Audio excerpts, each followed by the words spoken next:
a little short for my weight. Didn't get that, did you? I wish I was taller. Well, I would be thinner. welcome to the sales meeting. What are we on? 51. So 51. Jeff has been so gracious to come back and lend his expertise and knowledge of. Is that clicking? You hear it? They're doing something next door. Anyway, of the Sandler system, and Mary Catherine, you experienced a little of it last. I think it was just more like awkwardness because I didn't feel as confident about it because I didn't know what I was. To be expected, right? Yeah.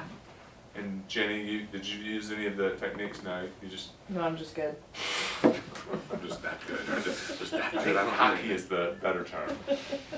No, it's just because I know everybody. I've She's been been in doing the car this for business too too long. long. So You when just tell people them what change to around- do, right? Well, they just call me to advertise. So. Okay. So you didn't do any selling. I mean, of course. So really, I you're did. just an order taker. What? Yeah, that's it. No, I'm just that You good should- that people you call and should- text me to Should have advertise. said you used all those fancy techniques to close those two deals. Do I have my questions? No, not yet. All right. Those well, are being prepared. We want questions for sure. No, we want you to do them. I need those questions Right, because I'm I told We Chris just I'm need so the list of visual that I questions, need 'cause to they're all see gonna it. be And the But I then- think we have to develop come together. We need to come Well, up that's with what I'm saying, but Yeah. we need a list of them, because we're all gonna have the same benefit, we're all gonna be the same Yeah. leading back to the magazine. Right.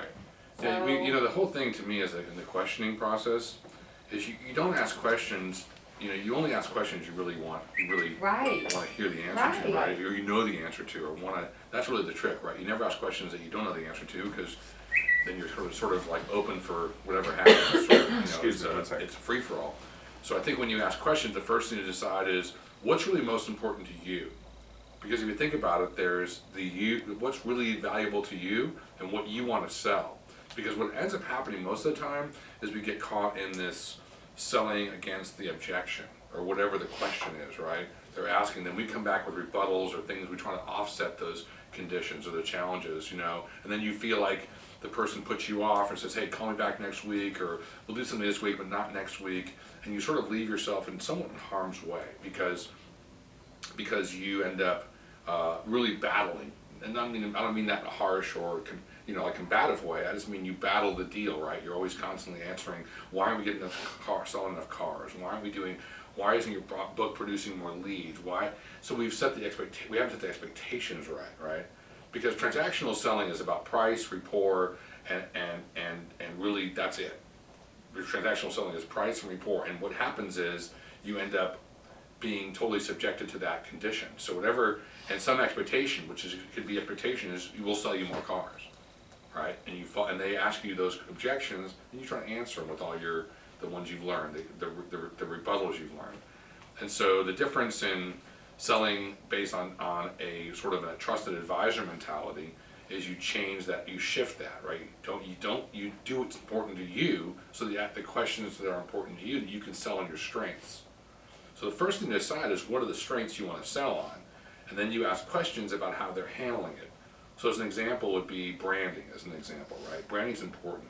We all know what branding is, right? Is branding important to car dealers? That's the first question. Yes, it's very important. Right. So they like that, right? Why do they put the big sign in the front, and why do they have the guy at Ed Voiles, the guy who annoys the hell out of me, the guy at the, we're American.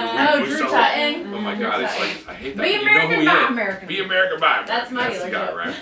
So, he's annoying, but you remember him, right? Because he's you immediately jumped on it, right? So branding is about people. Maybe my customer. Right, so whatever they say to you, whatever they do, you've got to find the things that you want to sell to them, so you sell expectations based on what you want to sell, instead of answering questions that you want to appease them, right? Because you appease people, you're trying to appease their need.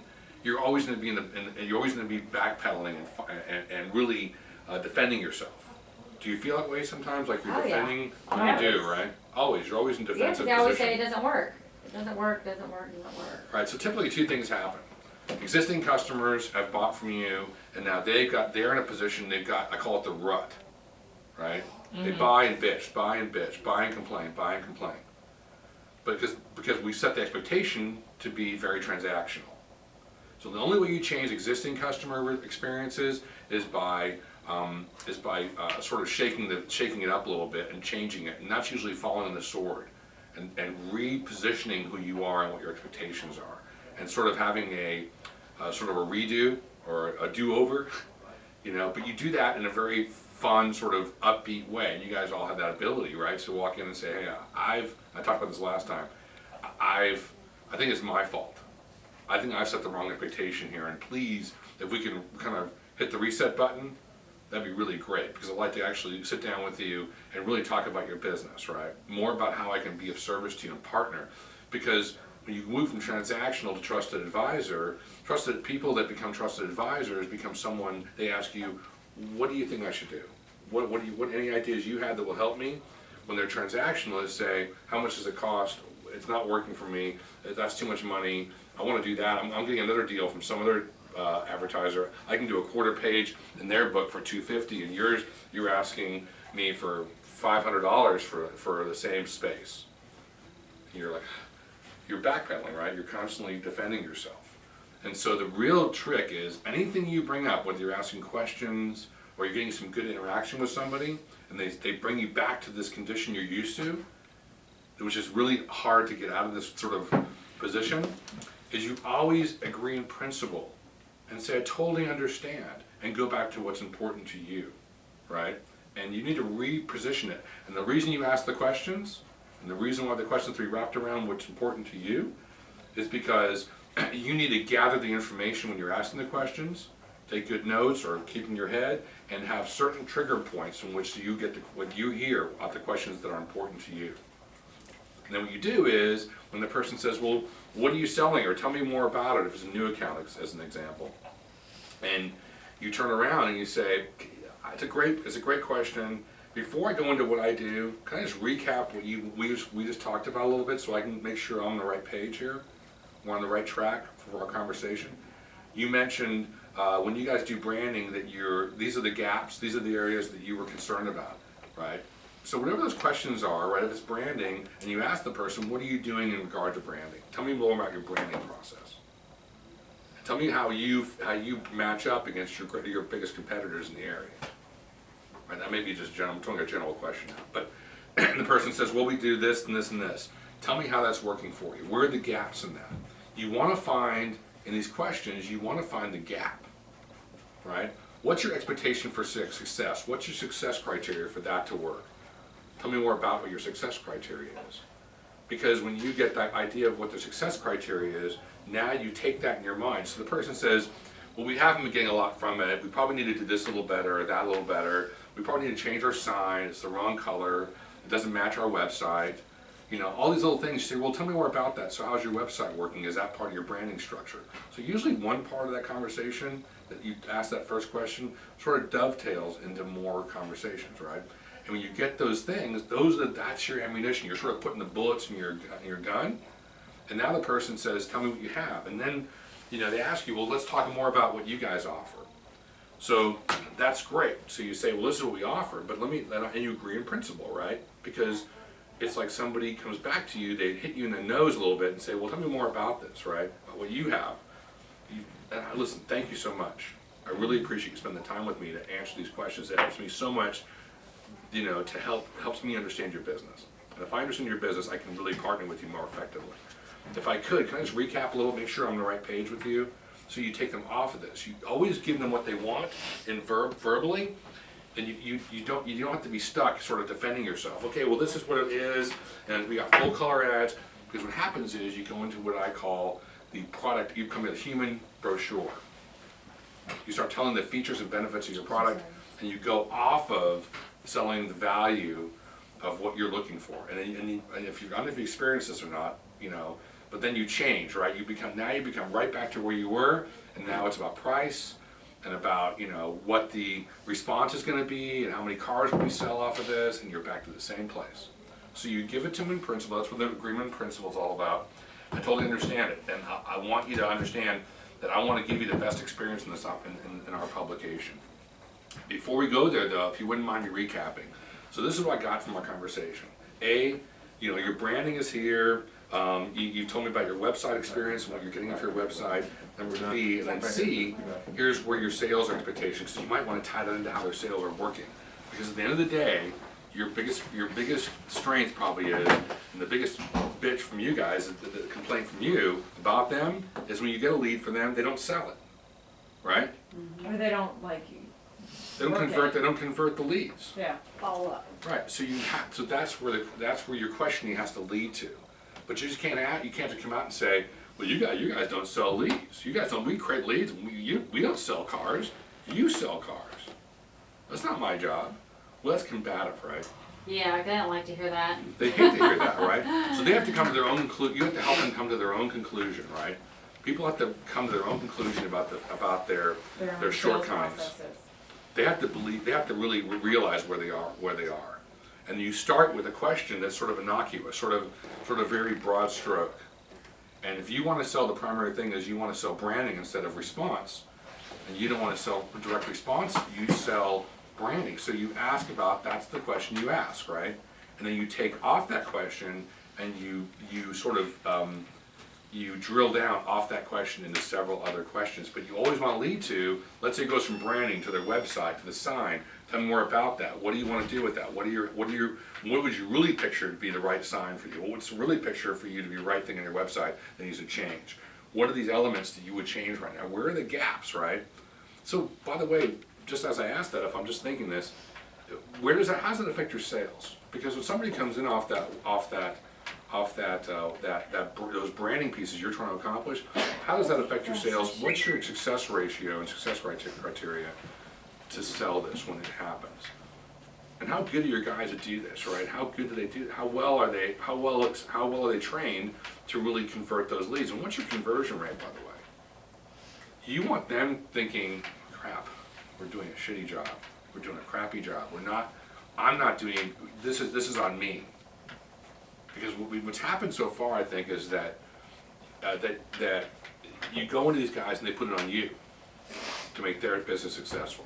And then you feel like you're backpedaling always to make that success happen, right? And you're trying to always justify yourself. And that's why when you get new accounts, you're always sitting around wondering next time you go in there if you're going to lose the account. Yeah. If they're going to cancel on you, right? You're always sort of going there going, oh God, they're going to cancel. They could cancel any time, right? Any day, any week now. Right, and it's so you've obviously you're constantly have to renew yourself. With existing customers, the same thing applies. It's different strategy, but the only difference really is the way you approach these guys. That's the only difference, really. New customers, you got to set expectations. Everything you do. You said it earlier, right? You said to me, what was it earlier? Something We're about results driven, we're results driven.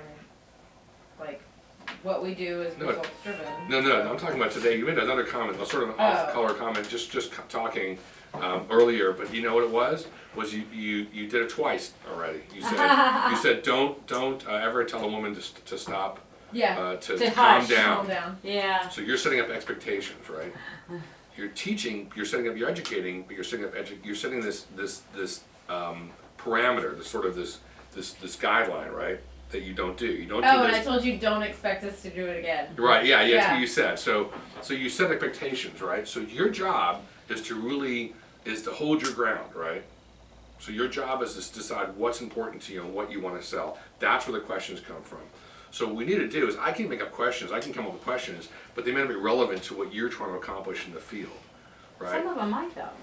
They might, but Yeah, we need to have a structured think base. Because it's gonna be a lot of the same conversation, because it seems like that's the same conversation you have with every dealer, literally. Right. It's I like think the same point that you're conversation. making though is like the questions that this is what I did ask when I got into this, and I was on a total cold call. I've never met these people ever.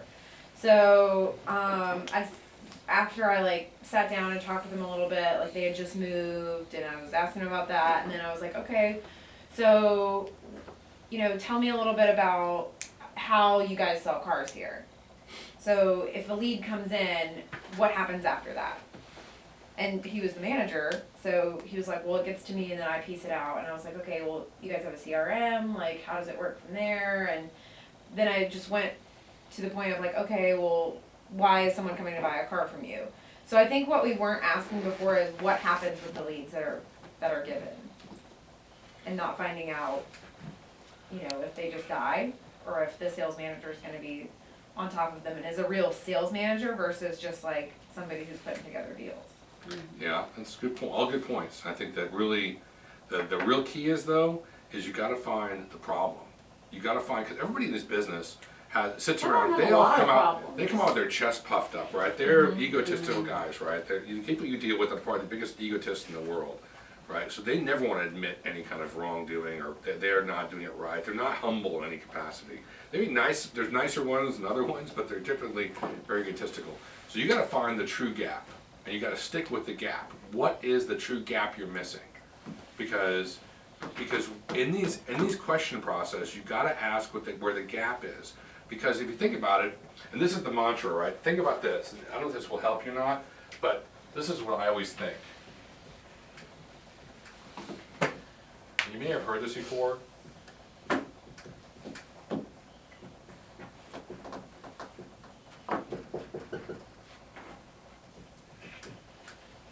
I'm gonna paraphrase this, right?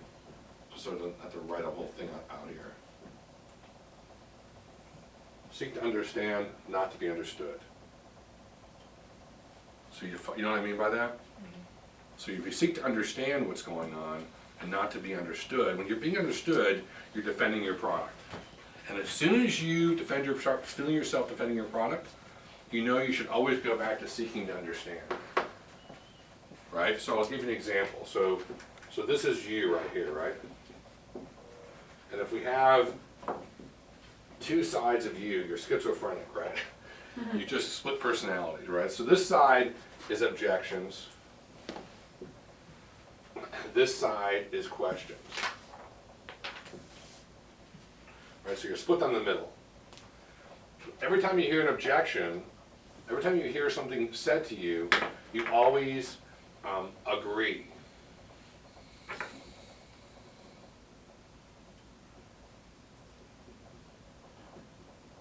In principle, right? This is what you always do. So you're always doing this and going back to questions. So when do you stop and transition into the sale?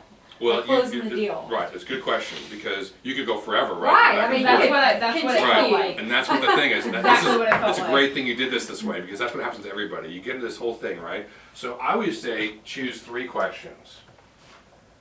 Find the one that resonates with this person you're talking to. Figure out which one you want to address. Do you remember which one it was last week when we had the conversation after your follow-up call? You started with the question right now. You said, tell me about how you convert your Yeah, leads, right? I started with the sales process and then, I mean, I asked so many questions. I asked. Okay, but think about what question will lead them to possibly considering us. We discussed it. Do you remember what it was? There's a big one that we talked about, but we really haven't sold. Setting themselves apart from their competition. No, it's something that they can't do on the internet. Oh, branding themselves. How do you brand your business? That's what we should be asking these Yeah. guys. How are you currently branding your business? Well, I do the internet. Well, how do you brand yourself on the internet? Well, and before I got to that question though, before I said how do you brand yourself, I said, why does someone want to come buy a car from you? That's a good one too.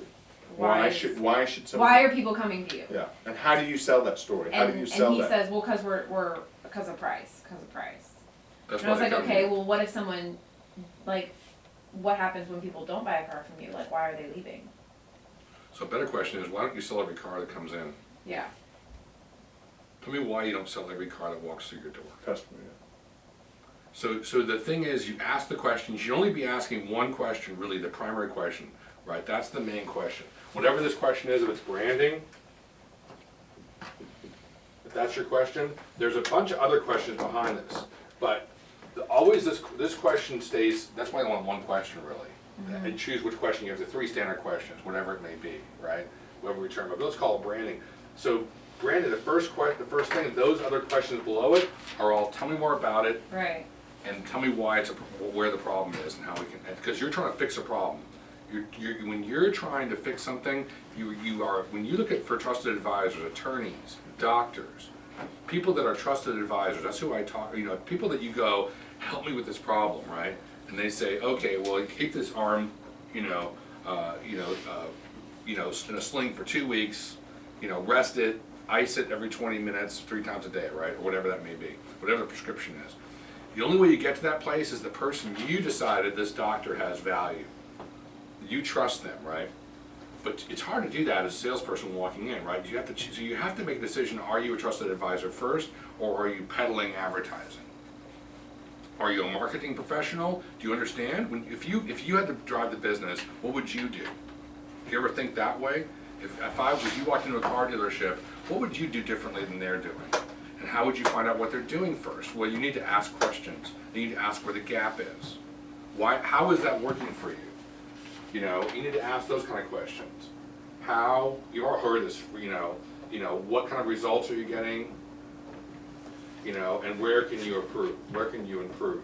So do we ask them to give us the gap, or is it our job to find the gap? You're asking the question initially to start the conversation, then you're asking them for the gap. They have to see that you have, and if Okay. they aren't willing to see to share the gap with you, and they don't have any way, they block you in this capacity, you've got to be willing to say, listen, I don't know if I can help you, because at the end of the day, you're going to hold me responsible. I know you're going to hold me responsible for what this magazine does for you. So I want to. You can say this to people. I want to set the right expectation and the right expectation from you and me together, so we can partner with this. So I don't want to take a time of your money and not see value in this and dedicate and commit to what we're doing. And you got to believe this. If you don't believe this, then you're just kind of half baked, going, hey, yeah, I mean, you know, you come in, yeah. And you can't do that, right? You gotta be a little bit overzealous about what your value is. That's why I always compare it to our personal value, because as people, we highly value ourselves. Most people are highly, you know, if you have enough self-esteem, you highly value yourself, right? You're saying, you're not taking advantage of me. I'm going to get what I want, right? There's some level of selfishness to that process, but that's what most people say. I want to get what I need, right? So you know what you have to get, the conversation you have to get into when you're talking to these guys, and you can't depend on this to sell anything. You just can't depend on this to sell anything. You got to sell the idea behind what you want to sell them. If you sell them this is a response, then if that's what they bought into and they bought the ad, then every week you walk back in there and you're gonna go, shit, I sure the hell hope they sold some cars, right? This is not unusual. I know I've been through this myself, you know, and you go through and you go, oh crap. And you go, hey, Steve, how's it going today? Good, gosh. And he turns around and says, nothing. We got nothing from this. I sold one car off this thing. Your leads suck. Every lead that came in here was a bogue and a subprime deal, and we couldn't sign any of them. Well, now We've never heard that before. No. Right, that's Sounds what like you you hear, have right? long relationships with your banks then. Right. So if you set up any relationship, the whole thing is you want to set up rules and guidelines before you have a relationship, right? Not necessarily things that are, you know, a hard discussion, a difficult discussion, but you want to have some clarity together, right? So you can decide, do I want to be in a partnership with this person or this business or whatever it is, right? So you have to make sure that this question you ask, you know, tell me how you're doing with this. Tell me what you're doing in regard to different things you do to brand. Tell me how you brand.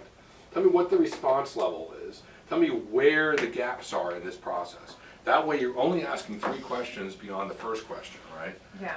And then you're taking that information, and that's your ammo. When they come back to you and they object, and I say objection, I'm not meaning it doesn't work or that kind of thing. They say, well, tell me what you have, or I've seen this before, tell me what the difference is, right? Whatever question comes up, you agree in principle. I totally get it. I totally understand. Let me recap for a minute what I just heard you say.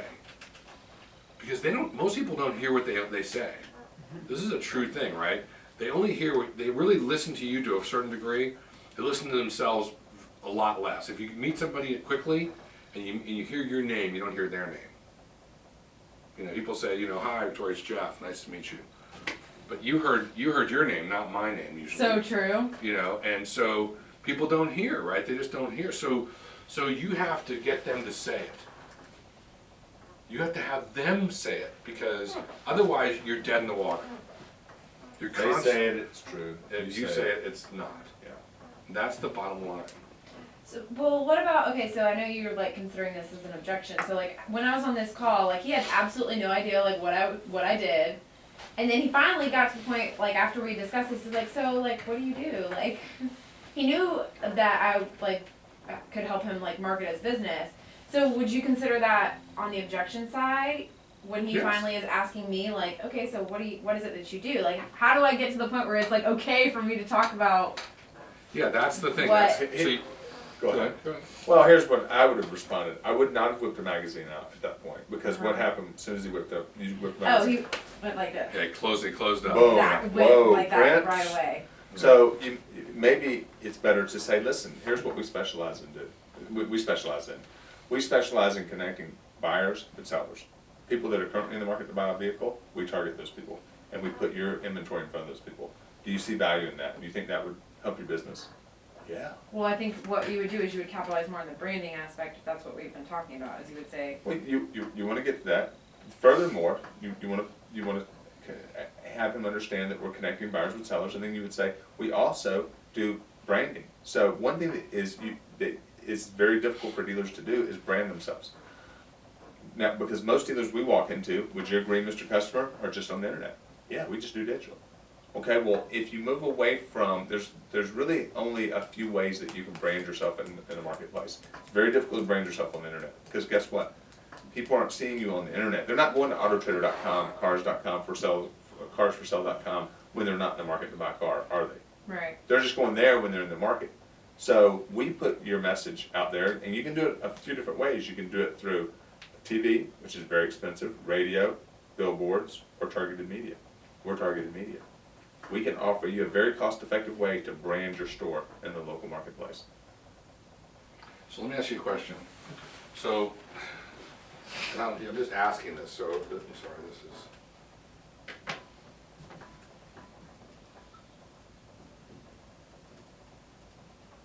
So maybe a question is, this isn't Ann, sorry about the dyslexia.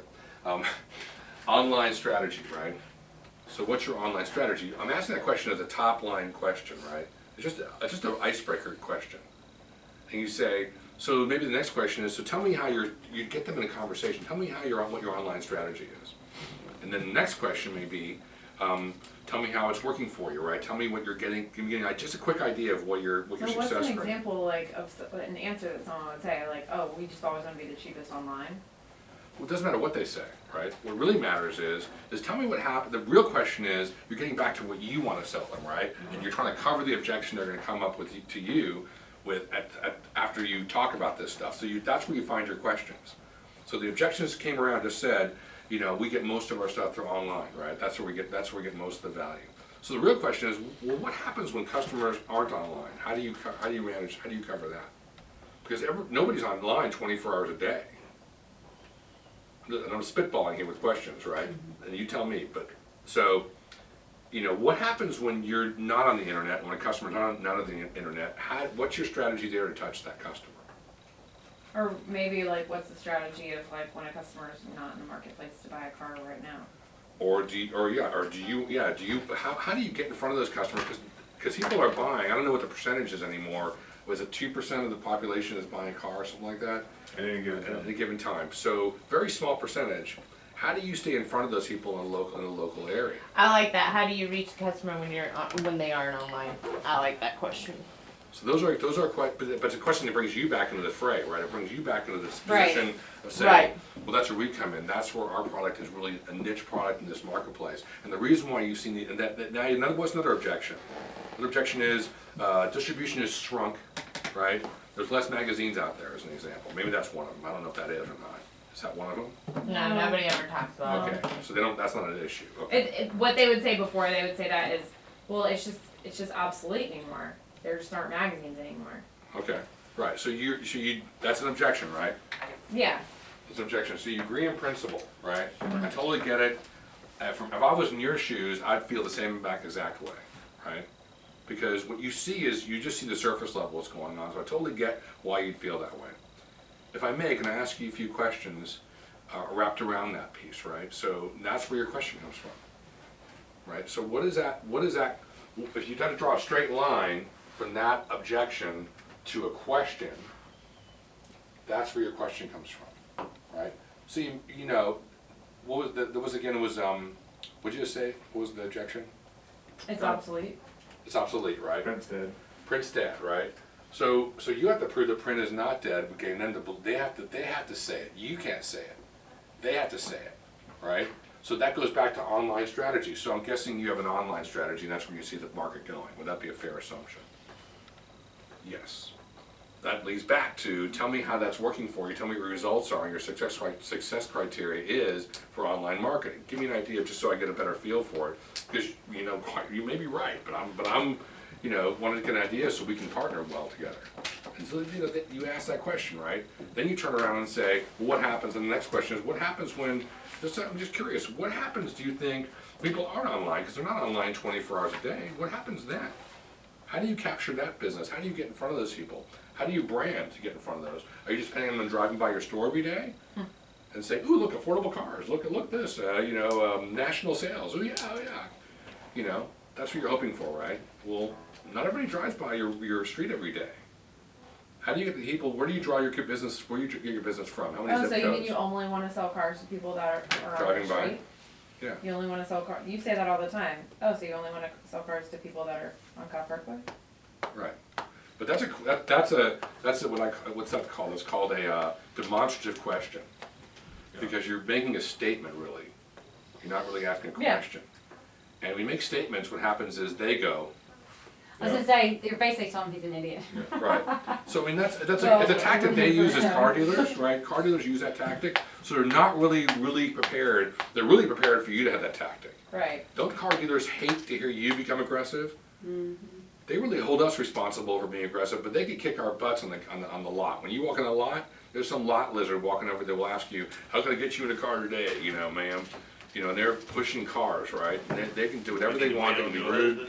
What's that? Do we need to wait on your husband? Yeah, so they're tough, right? But we can't be tough on them. That's so rude. So the best way So to rude. do that is it's like almost a passive aggressive mentality. They knock on your window. Right? Yeah. Yeah. What can I help you with anything? Like That's the guy, literally happened to me before. like the guy came up and was like in our window like this. Like, that's rude. So yeah.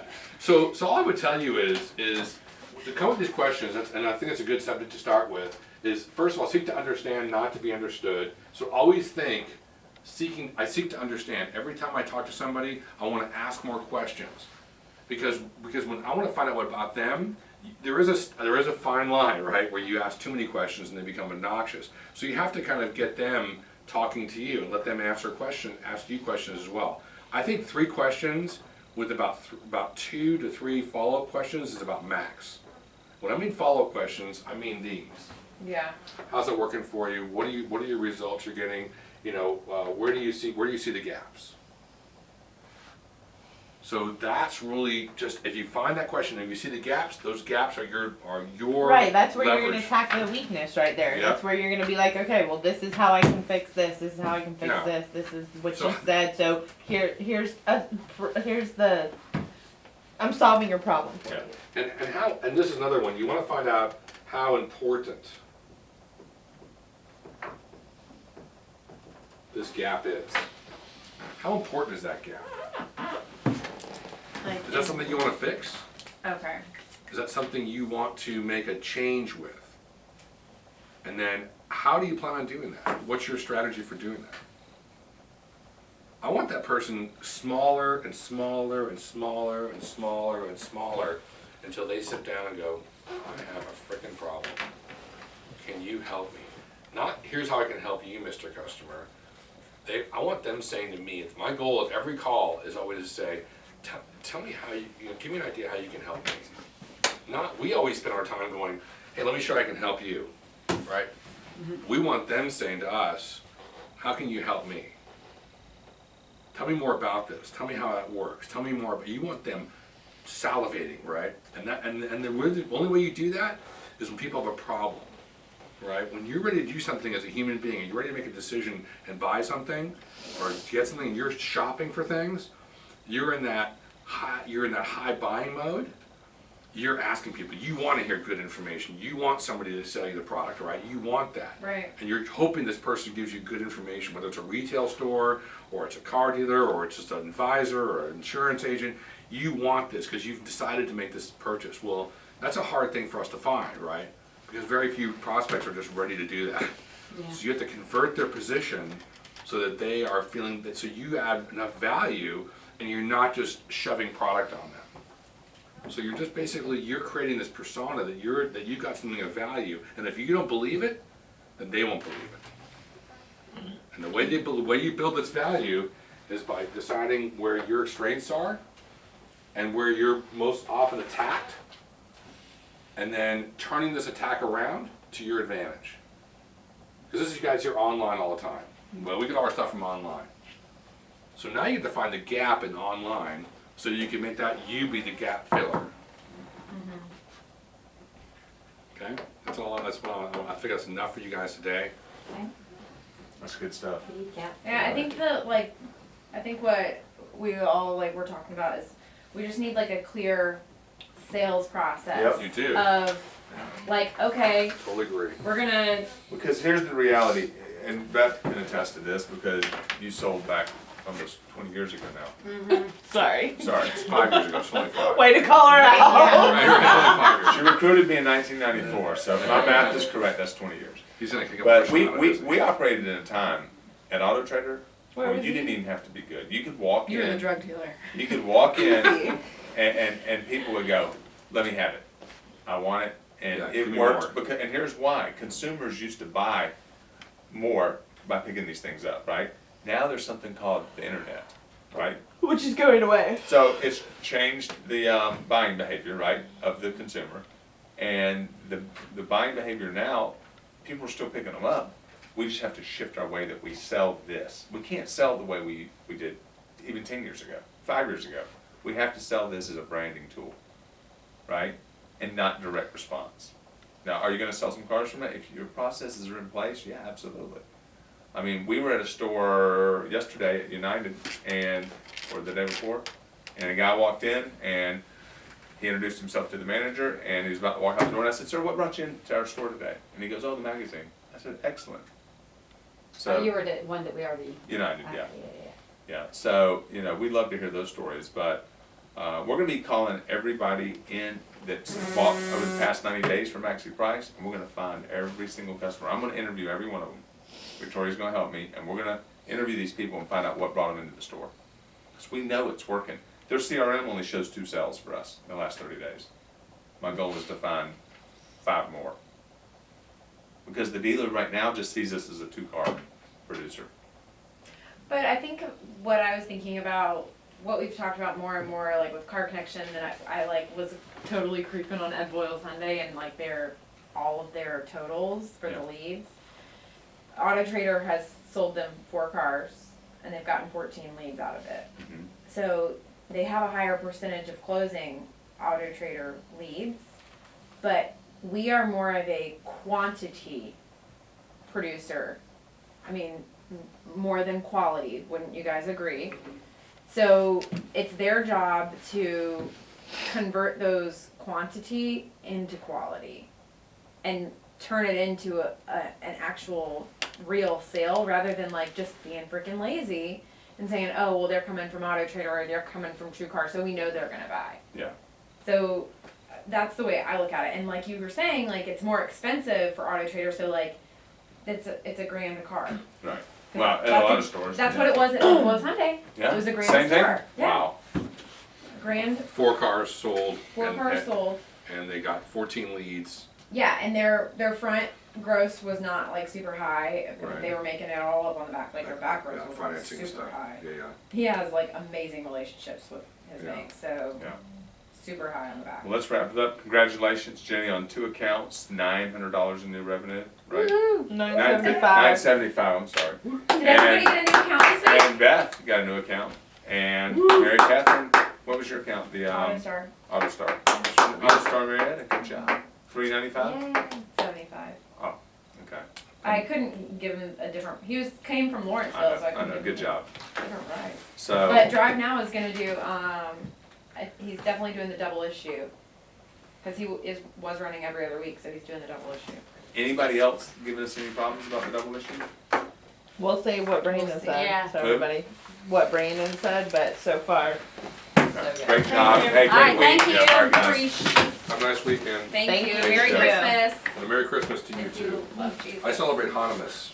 I was gonna say, I was like, Merry Christmas if you love Jesus. Chris McCut. Merry Christmas. man. Cashew, you're a cashew. I'm both, yeah, I got both done. Merry Christmas. Merry Christmas. What is this? This is an empty box? Come on, man. I wouldn't do that to you.